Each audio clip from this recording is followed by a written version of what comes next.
Story 1. About 2 months ago, I discovered my husband had been cheating on me with my sister. He told me they were pregnant with twins and begged for my forgiveness. He spoiled me with gifts, he offered to buy me an apartment, a new car, whatever I wanted. He said if she goes through with the pregnancy that he will have no part in it, that he would only be a father to the child I mother.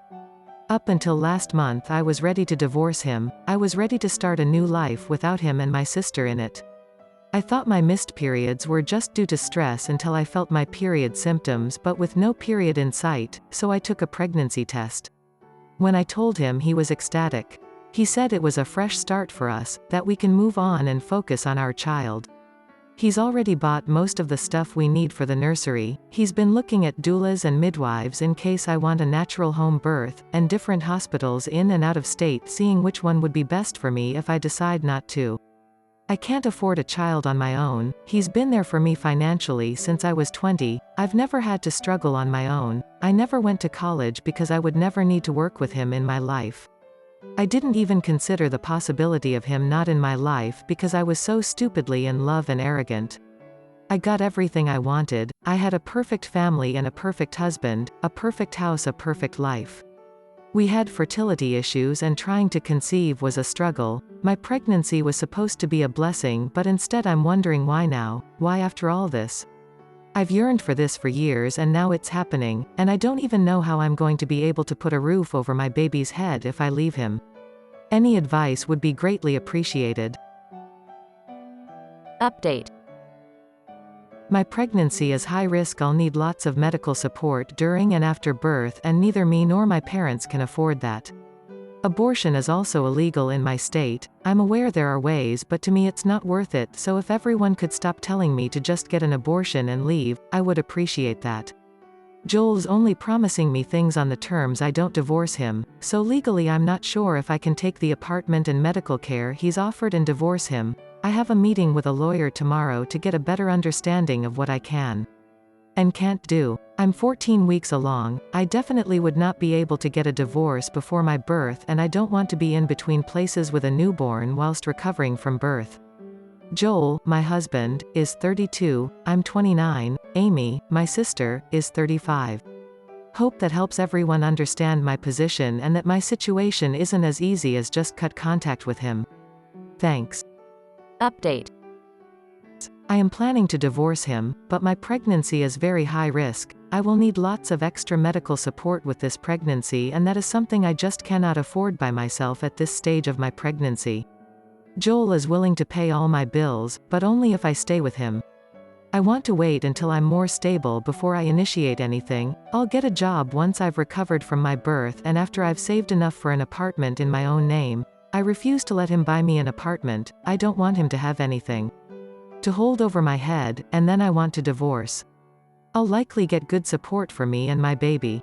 I've been looking into financial abuse. I think that is the situation I am in. I am not in love with my husband, I am not staying with him thinking we can recover from this, I am staying for now because I can't afford to not have his financial support. As for my sister, I haven't talked to her since everything went down and I never plan to again.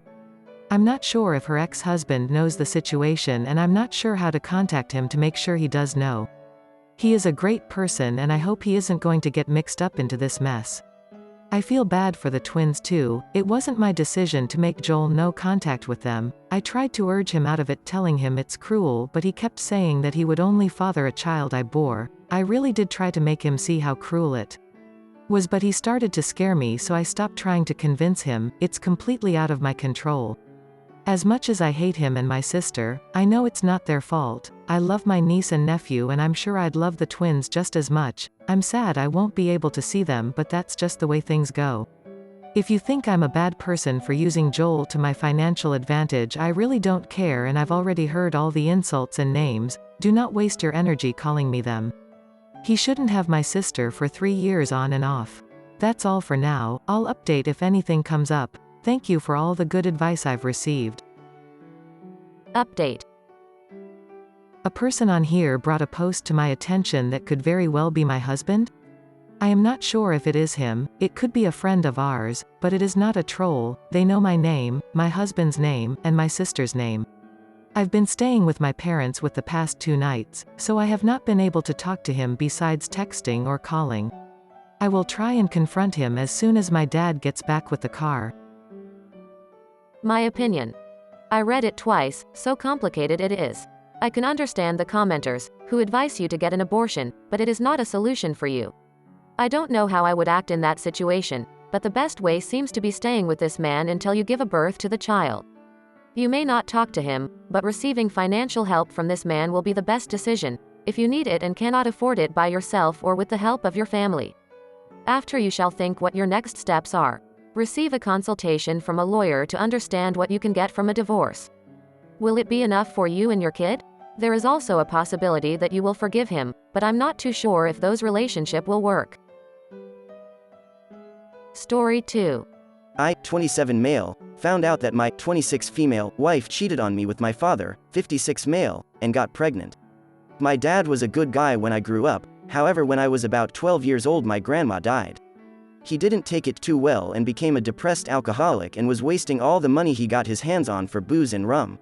He got fired from his job because he would rarely go to work, and my mom got so fed up with him that she gave him an ultimatum that he cleans up his act in a month or he has to go. He didn't and my mother kicked him out. I always felt bad because he lost his mom, job, and family for him and tried calling him, but he never picked up. He wasn't in my life for 14 years and I tried to get in contact, but he probably changed his number, so we never met up. Fast forward to around February of this year, I get a call from a random number. Turns out it's my dad and he want to go to a park and just have a talk with me. I agree and the next day we had a long chat about everything we've done in the past 14 years. I got some closure and I felt that feeling I had with him before his mother died. He lived in another country and got his life together so me and my mother wouldn't be so opposed to him when he came back. I don't know if he needed 14 years, but I digress. My mother is with her sick mother and wouldn't be coming back for an unspecified amount of time, so I offered him a place to stay at my house as long as he could pay for his own utilities. We were trying to save up money to have a kid later on. When I brought him back my wife Sarah was opposed to this idea but calmed down when he told her that he would be paying for what he uses. Their relationship was a bit strained at first, but they really warmed up to each other and now that I think about it, there were some red flags like when would talk I asked them what was so funny, they would say nothing and continue their jokes. I also noticed my wife got less and less intimate with me and when I would try to start something she was in pain, sleepy or on her period. Fast forward to a couple weeks ago, I had a double shift and got home exhausted but when I opened the door, my dad was in Sarah. I was livid, like it was the first time I wanted to physically assault a woman. I turned around but they started screaming my name telling me they wanted to talk but I ignored them and drove over to my friend, Michael's, house. I called my boss and told her that I wouldn't be able to go to work because of a family problem and she let me, so I stayed over at Michael's house for almost a week. It was over there where I cried my eyes out. It felt like my heart had been ripped out of my chest. I hated my father the most because he'd left me for 14 years, comes back and does this with my wife. I was seriously thinking some dangerous thoughts when Michael dissuaded me from doing so. I went back home after I cooled down a bit to find out what happened. Sarah had been calling my phone and when she saw me, I could see that she didn't get enough sleep and her eyes were red. My father came from the basement, and I had them tell me when it started, how long was it for and why they did this. My dad said that it had been happening for a couple months because Sarah made him feel young again.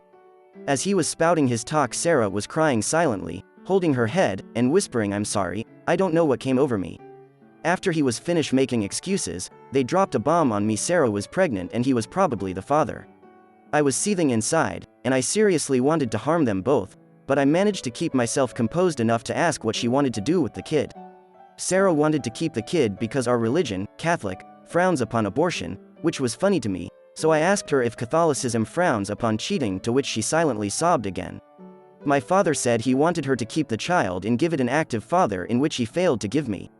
Sarah then shamelessly asked me whether or not I would help raise the kid, to which I told her to go F herself and I would be getting a divorce. She begged me not to in the name of our religion and it was wrong for us to do, but I was so mad that I told her if she came near me then I would probably hit her. My father asked me to do this in the name of our renewed relationship and I told him to back off as well. I feel absolutely sick to my stomach. Sarah and my father have been blowing up my phone asking for forgiveness and to reconsider everything, but I put it on Do Not Disturb. It hurts so bad because the woman that I loved more than life cheated on me with my dad, who I just reconnected with. I'm honestly so torn. Does anyone have any advice in this situation? My opinion. Of course, this man is your father.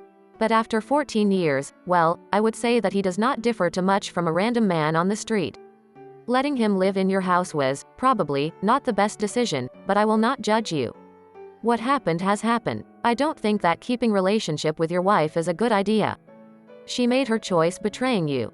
Arguments about religion sound a bit funny in that situation. I would have got a divorce and forget about both of them and find my happiness somewhere else. Thank you for watching this video. Don't forget to subscribe on my channel.